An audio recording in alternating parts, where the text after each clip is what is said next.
महाराज चक्रवर्ती सम्राट परम प्रेमी अवध नरेश श्री दशरथ जी के दरबार में पधारे विश्वामित्र जी। दशरथ जी ने आनंद पूर्वक वैसे ही आह्लाद आनंद मगन, क्योंकि आनंद सिंधु आंगन में खेल रहा है, तो विचार किया कि आशीर्वाद देने विश्वामित्र जी आए हैं। अर्घपाद्य पूजन आदि करके उच्च सिंहासन पर विराजमान करके चरणों में प्रणाम करके बैठ गए। आज्ञा कीजिए भगवान। वशिष्ठ जी विश्वामित्र जी बड़े प्रेम से मिले। विश्वामित्र जी ने कहा, मैं एक कार्य हेतु आया हूं। हम ऋषिजन जब यज्ञ करते हैं, ध्यान परायण होते हैं, उस समय दुष्ट जन हमारी यज्ञ को नष्ट कर देते हैं। रावण की आज्ञा थी कहीं भी कोई भी साधन भजन ना करने पावे। जो बड़े मंत्रवेत्ता है उनके समीप तो नहीं आते, मारते तो नहीं, उनको इतनी सामर्थ्य नहीं, पर वो विध्वंस कर देते हैं, ध्यान भंग कर देते हैं, यज्ञ नष्ट कर देते हैं। तो हम आपसे प्रार्थना करने आए हैं, मांगने आए हैं आपसे, आप अपने बड़े पुत्र श्री राम को हमें प्रदान कीजिए, जिससे हमारी यज्ञ की रक्षा करेंगे। सावधान होकर रक्षा में रहेंगे तो हम ध्यानस्थ होकर प्रभु का चिंतन करेंगे। ये बात सुनते ही दशरथ जी कांप गए। हाथ जोड़ करके उनके चरणों के समीप जाकर कहा, भगवान यदि आप ये सम्राट पद मांगे तो अभी मैं छोड़कर चला जाऊं, प्राण मांगे तो मैं अभी दे दूं। वैसे सब हमारे प्राणों से प्रिय पुत्र हैं, पर राम को प्रभु ये हमसे नहीं हो सकता। वशिष्ठ जी की तरफ देखकर विश्वामित्र जी ने कहा, इनको समझाइए। वशिष्ठ जी ने कहा, महाराज आपका यश होगा, कुमारों का मंगल होगा, आप मेरी बात मान करके अपने पुत्रों को इनके प्रदान कर दीजिए। गुरु आज्ञा, देखो गुरु आज्ञा पर कोई प्रश्न नहीं होता। अब बोलने की कोई गुंजाइश नहीं, गुरुदेव ने कह दिया। राम लक्ष्मण को बुलाया। लक्ष्मण जी छाया की तरह भगवान के साथ रहते हैं। आपको विश्वामित्र जी ने अपनी यज्ञ रक्षा हेतु हमसे मांगा है, बहुत सावधानी पूर्वक रहना। और ऋषि से कहा कि विश्वामित्र जी से कि मानो आप हमारे प्राण लिए जा रहे हो भगवान, अगर जरा सा भी कुछ तो हमारे प्राण निकल जाएंगे। वहां से आदेश लेकर माताओं को प्रणाम करके प्रभु विश्वामित्र जी, ये भजन का फल साथ चल रहा है। पुरुष सिंह दो वीर, हरसि चले मुनि भय हरन, कृपा सिंधु मति धीर, अखिल विश्व कारण करन। पुरुष सिंह श्री राम लक्ष्मण मुनियों का भय हरण करने के लिए, भक्तों का भय हरण करने के लिए प्रसन्न होकर जा रहे, उदास नहीं कि मैं अपने परिजनों से वियोग प्राप्त कर रहा हूं। बहुत प्रसन्न चित्त, सेवा मिली है हमें, महर्षियों की सेवा मिली। प्रभु आनंद मगन होकर के उनके साथ जा रहे हैं। अरुणिमा छाई हुई कमल नयन, विशाल वक्षा स्थल, अजान बाहु लंबी भुजाएं, नील कमल श्याम तमाल की समान कांति, बिजली की कांति जैसा पीतांबर धारण किए हुए, तरकस पीठ पर और धनुष बाण हाथों। श्याम गौर जोड़ी विश्वामित्र जी आगे बार बार प्रभु की छवि देखते हैं। जान गया प्रभु आप अपने भक्तों से कितना प्यार करते हैं। आप हम जैसे अपने भक्तों के लिए माता पिता और महल के सुख का त्याग कर हमारे साथ चल रहे हैं। मगन होकर जा ही रहे थे कि भयानक आवाज आई। विश्वामित्र जी ने रुको। भगवान श्री राम जी ने कहा कि आवाज कैसी थी भगवान? बोले एक बहुत भयानक राक्षसी रहती है, वो गंध मात्र से जान लेती है कि कोई वन में प्रवेश किया, वही राक्षसी है। पहले को सामने दिखाई दी पर्वताकार राक्षसी, ताड़का नाम था। वो क्रोध में भर करके विश्वामित्र जी की तरफ और प्रभु की तरफ दौड़ी। भगवान हर समय सावधान चल रहे हैं। यहां एक हाथ धनुष पर और एक बाण पीठ में तोड़े, निकालने की जरूरत नहीं। और प्रभु का बाण अमोघ है, संधान किया जाता है तो लक्ष्य का भेद करके पुनः अपने प्रभु के हाथ में आ जाता है। प्रभु ने तत्काल बाण संधान किया। जे ही भगवान के बाण का स्पर्श हुआ, ताड़का अपने राक्षसी स्वरूप को छोड़कर भगवत स्वरूप को प्राप्त हो गई। भगवान के बाण के स्पर्श से मुनिजन वांछित दुर्लभ पद प्राप्त हुआ है, जो बिल्कुल घोर निशाचर है, असुर भाव से युक्त है। भगवान का अवतार केवल मंगल के लिए होता, केवल मंगल। ऐसे ही कृष्णावतार में छठी के दिन पूतना का, जैसे प्रभु का लीला प्रारंभ हो रहा है, उद्धार के लिए ताड़का, उधर सबसे छठी के दिन ही पूतना आ गई थी, उत्सव मनाया जा रहा था। वो गति सुखदेव जी आनंद मगन होकर कहते, जो मैया यशोदा को गति मिलनी वो गति पूतना को दी। ऐसा दयालु कौन होगा? बड़े बड़े महात्मा जन जिनकी आराधना करते रहते हैं, वो पदवी ताड़का को प्रभु ने प्रदान की। जे ही बाण प्रवेश किया शरीर में, निष्पाप हो गई, दिव्य रूप धारण कर भगवत धाम को गई। विश्वामित्र जी ने देखा, निर्भय हो रहे हैं विश्वामित्र जी, और बोले कि आज मैं तुम्हें ऐसी विद्या प्रदान करता हूं कि तुम्हें कभी भूख नहीं लगेगी और कभी प्यास नहीं लगेगी, कभी भूख प्यास नहीं लगेगी। ऐसी विद्या प्रदान की। तुम्हारे शरीर में अतुलित तेज और बल है। मैंने जितने दिव्यास्त्र सीखे हैं वो सब तुम्हें प्रदान करता हूं। वैसे तो सब प्रभु से ही प्रकट हुए, पर लीला में विश्वामित्र जी ने दिव्यास्त्र भगवान को प्रदान किए।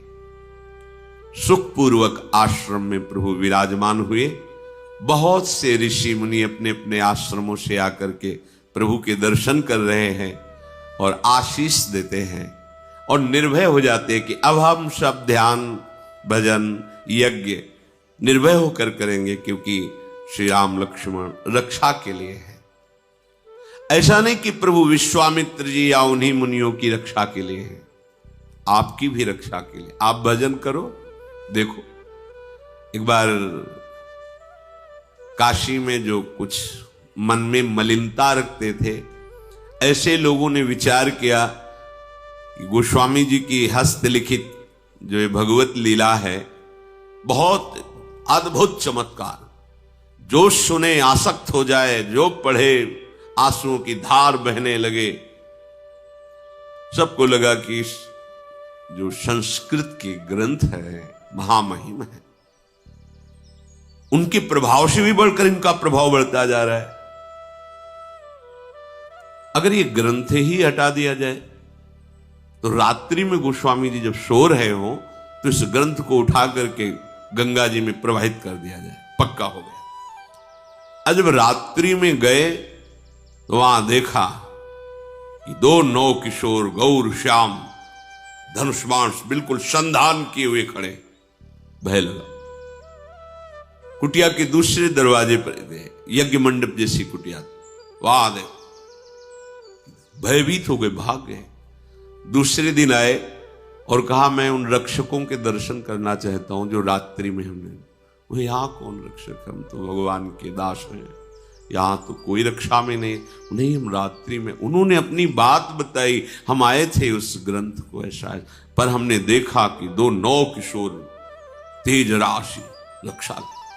भगवान के वचन हैं, भगवान त्रिकाल सत्य बोलते हैं, करो सदा तिनके रखवारी, स्वयं ज्यों बालक राखे महतारी। स्वयं पार्षद नहीं भेजते, अनंत शक्ति संपन्न पार्षद, पर स्वयं श्री भगवान अपने जनों की रक्षा करते हैं।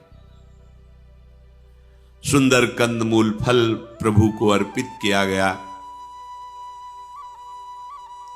रात्रि में प्रभु जब शयन किए, प्रातः काल हुआ, नित्य क्रिया की और कहा आप सब ऋषि निर्भय रहो, पूरे वन में कहीं कोई भी निशाचर आतंक नहीं कर सकता। अब जीव ही स्वाहा हुआ और धुआं उठा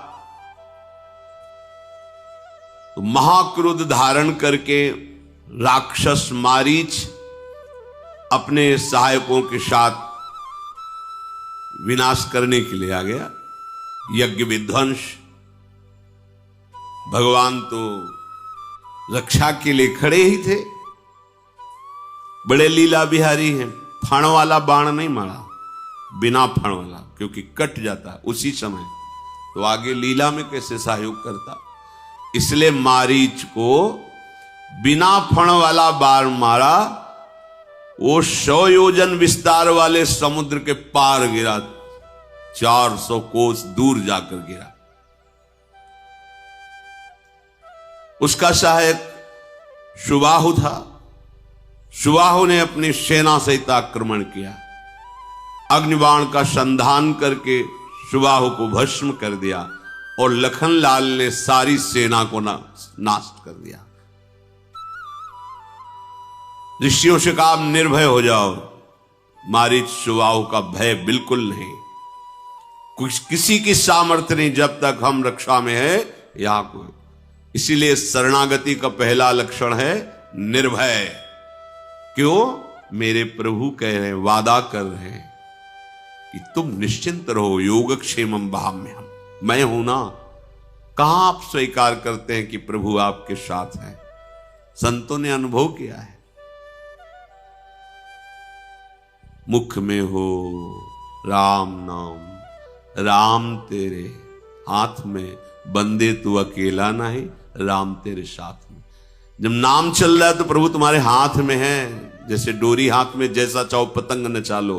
और नाम जापक तू अकेला नहीं, तेरा आराध्य देव तेरे साथ है। अनुभव करो, प्रभु मेरे साथ है। कुछ दिन रह करके ब्रह्म ऋषियों के पास बैठ करके सुंदर सुंदर पुराण स्मृतियों की वार्ता होती है, प्रभु श्रवण करते हैं। यद्यपि प्रभु सब कुछ जानते हैं, पर मर्यादा है। भगवत चर्चा और ये सब जानते हैं, पर ऐसा सुनने में लगना चाहिए नवम नवम, मानो मैंने पहली बार सुना है। ये भक्त रसिक का हृदय होता है। इतने में एक ऋषि ने आके सूचना दी विश्वामित्र जी को कि हे महामुनि, हमें सदानंद जी ने भेजा है, विदेहराज जनक के आचार्य हैं श्री सदानंद। उन्होंने कहा है कि बहुत सुंदर धनुष यज्ञ होने वाली है, आप उसमें सम्मिलित होइए, आशीर्वाद दीजिए, आप पधारिए। विश्वामित्र जी उनसे कहा मैं अवश्य आऊंगा। विश्वामित्र जी ने मुनि मंडली से कहा कि चलो, परम ज्ञानी विदेहराज जनक का संग लाभ होगा और धनुष यज्ञ की शोभा का दर्शन करेंगे। प्रभु श्री राम और लक्ष्मण से भी कहा, जो आज्ञा कहकर प्रभु प्रसन्न हुए। समस्त ऋषि मंडली के साथ भगवान गौर श्याम जनकपुर के लिए पधारे। बहुत ही हरित वन, दौड़ दौड़ करके मृगमंडली आती है और भर नेत्र गौर श्याम जोड़ी का दर्शन करती, लखनलाल राम जी। उस वन के पशु पक्षी कृतार्थ हो रहे। पर आश्चर्य हुआ, जे ही आगे बढ़े तो देखा एकदम उजाड़, बीच में एकदम उजाड़, जैसे आग लग गई हो, निर्जन, कोई हरा पत्ता भी नहीं, और एक बड़ी शिला पड़ी हुई है। ऐसा लगता है पूर्व में यहां आश्रम था, पर सब नष्ट भ्रष्ट जैसा हो गया। प्रभु ने कहा कि इतना सुंदर वन और मध्य भाग में ऐसा प्रभु क्या, कोई जीव वहां प्रवेश नहीं कर रहा, कोई हरा एक पत्ता भी नहीं है, एकदम उजाड़, शोभाहीन, और एक विशाल शिला पड़ी हुई है। तब विश्वामित्र जी ने बताया कि ये गौतम ऋषि का आश्रम है। बड़ा अमंगल हो गया, तो उनके शाप के कारण ये सब श्रीहीन हो गया। क्या हुआ, क्यों शाप दिया गौतम ऋषि ने? तो बताया कि उनकी पत्नी जो अहिल्या जी थी, बहुत ही सुंदर, सर्वांग सुंदर, इतनी सुंदर थी कि अप्सराओं के मध्य में रहने वाले देवराज इंद्र को अप्सरा भी फीकी लगने लगी। और स्वयं आकर मृत्युलोक में जब देखा अहिल्या जी को, तो उनका हृदय गलत भाव से युक्त हो गया, काम भाव से युक्त हो गया। अब इतनी सामर्थ्य नहीं थी कि ऋषि के होते हुए वो गलत भाव लेकर आश्रम में प्रवेश करें। सही भाव से होता तो उनका पूजन भी होता। आदर कोई भी ऋषि हो, जैसे राजा पधारता है तो अर्घ आदि देना, ये शास्त्रीय सिद्धांत है। राजा के आने पर उसे भगवान का स्वरूप मानते, ऐसी ऋषि परम, वो ऋषियों के चरणों में प्रणाम करते, वो उनका आदर करते। फिर वो तो देवराज है, पर मन में कलुषता है, कलमुषता है, तो सामने जा नहीं सकते, अवसर देख रहे। प्रातःकालीन ब्रह्म मुहूर्त में स्नान करने के लिए वो निकलते थे गौतम ऋषि। उसने अपनी माया से रात्रि में ही, उस समय कोई घड़ी देखने का तो था नहीं, मुर्गा आवाज दिया, मानो ब्रह्म मुहूर्त हो गया। मुर्गा की आवाज आई, उनको लगा कि ब्रह्म मुहूर्त हो गया, शायद ध्यानस्थ होने के कारण मुझे रात्रि का पता नहीं चला। और वो स्नान के लिए जे ही निकले तो गौतम ऋषि का रूप धारण करके देवराज इंद्र अहिल्या के समीप। अहिल्या जी ने कोई विचार ही नहीं किया, क्योंकि कोई शंका हो तो हो। इधर जब वहां जल के समीप गए तो वहां वरुण देवता के पार्षदों ने कहा कि आपके साथ छल किया गया है। इस समय तो मध्य रात्रि होने जा रही है, अभी आप ब्रह्म मुहूर्त का समय कैसे मान लिए? ये सब मायाकृत आवाज थी, और आपके आश्रम में बड़ा ही छल भरा कार्य हुआ है, और वो देवराज इंद्र कर रहा है। ऐसा सुनते कि इतनी ताकत, इतनी हिम्मत, हमारी कुटिया में अपवित्रता, सीधे मुड़े। वहां गए तो बड़ी शीघ्रता से भयवश निकल ही रहे थे देवराज। अब तो गौतम ऋषि के सामने गौतम ऋषि बने हुए देवराज, गौतम ऋषि ने कहा छल का त्याग कर। तत्काल देवराज इंद्र के रूप में, तुम त्रिभुवनपति हो, तुम्हारा कार्य है पिता की तरह पूरे त्रिभुवन का पालन करना। एक हमारी पतिव्रता पत्नी को दूषित कर दिया तुमने, तुम्हें भाग इतना प्रिय है, हाथ में जल लिया और कहा शास्त्र भक्त तेरे शरीर में हो जाए, 1000 योनियां तेरे शरीर में प्रकट हो जाए। अब तो चरणों में गिर, महाराज मेरी रक्षा करो, मुझसे गलती हो गई, बहुत प्रकार से विनय की। तब कहा जब भगवान श्री राम प्रकट होंगे और जब तुम उनका दर्शन पाओगे तो यही सहस्त्र भग, सहस्त्र नेत्र बन जाएंगे। जाओ। अंदर गए, देखा अहिल्या को और कहा कि तू पतिव्रता है, तुझे मेरे स्पर्श और देवराज के स्पर्श का भेद पता नहीं चला? पत्थर की तरह तू उस समय उपस्थित रही, तुझे अपने पातिव्रत धर्म से यह पता नहीं चला कि तेरा स्पर्श कौन कर रहा है? भले भेष बदले था तो तुझे स्पर्श का पता नहीं चला? जल ले, जा तू पाषाण हो जा। पाषाण होते हुए प्रार्थना की कि भगवान मैंने तो सिर्फ आपको ही देखा था, मैं समझी आप कृपा करो, मेरा यद्यपि मैं अपावन हो चुकी हूं, पर मेरा इसमें दोष नहीं था विनय की। तो उनका जब भगवान श्री राम अपने श्री चरण से स्पर्श कर देंगे तब तुम अपने स्वरूप को प्राप्त हो जाओगी। और संपूर्ण प्रकृति को साथ दिया उस आश्रम की, तुम सब यहां चेतन हो, मेरे तप से सुरक्षित हो, किसी ने मुझे संकेत नहीं किया। अब उजाड़ हो गए, उसी समय जैसे आग लग जाए ऐसे सब चेतनाहीन हो गए। विश्वामित्र जी ने कहा, प्रभु ये आपके चरण स्पर्श की लालसा से अहिल्या जी शिला बनी हुई पड़ी है, आप कृपा करो। गौतम नारी श्राप बश उपल देह धरि धीर, चरण कमल रज चाहती, कृपा करहु रघुबीर। हे रघुनंदन, आप अपने श्री चरणों से शिला का स्पर्श करो। विश्वामित्र जी की ऐसी आज्ञा हुई।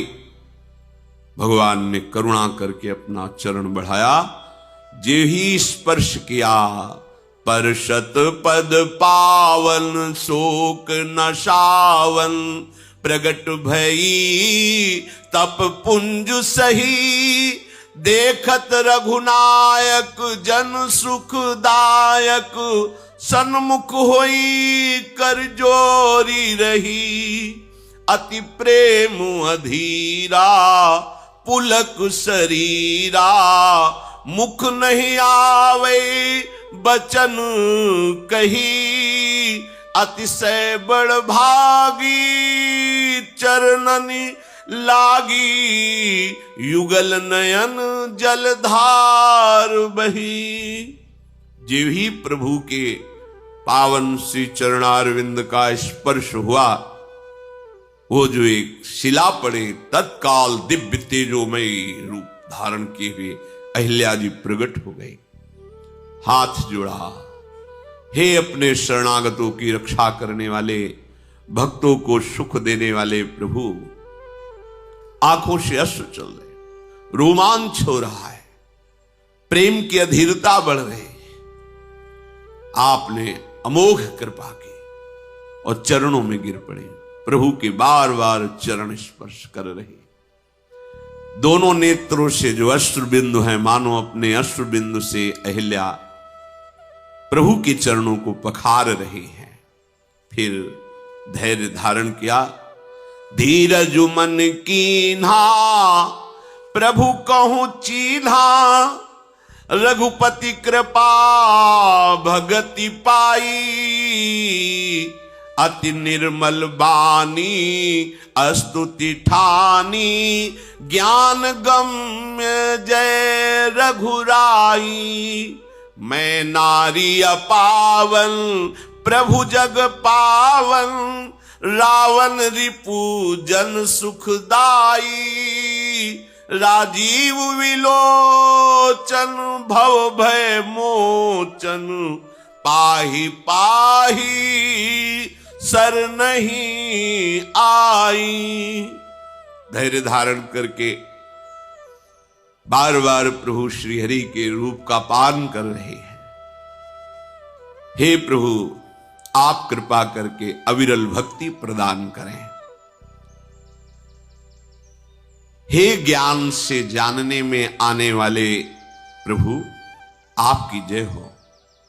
यद्यपि मैं अपवित्र हो गई थी, नाथ आपके परम पावन चरणों का स्पर्श करके मैं पावन हो गई।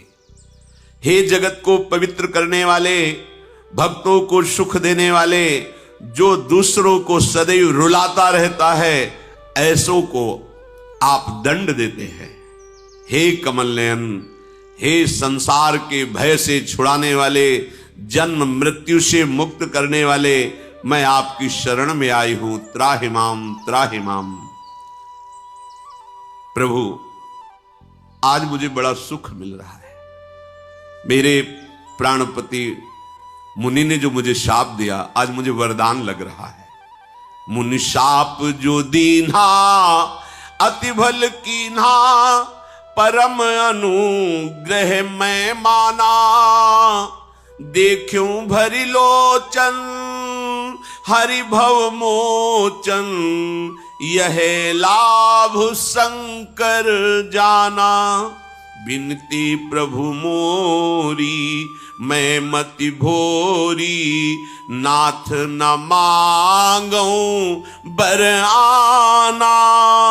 पद कमल परागा रस अनुरागा, मम मन मधुप करे पाना। जो मुनि ने शाप दिया आज मुझे बहुत अच्छा लग रहा है, मानो मुझे वरदान दिया।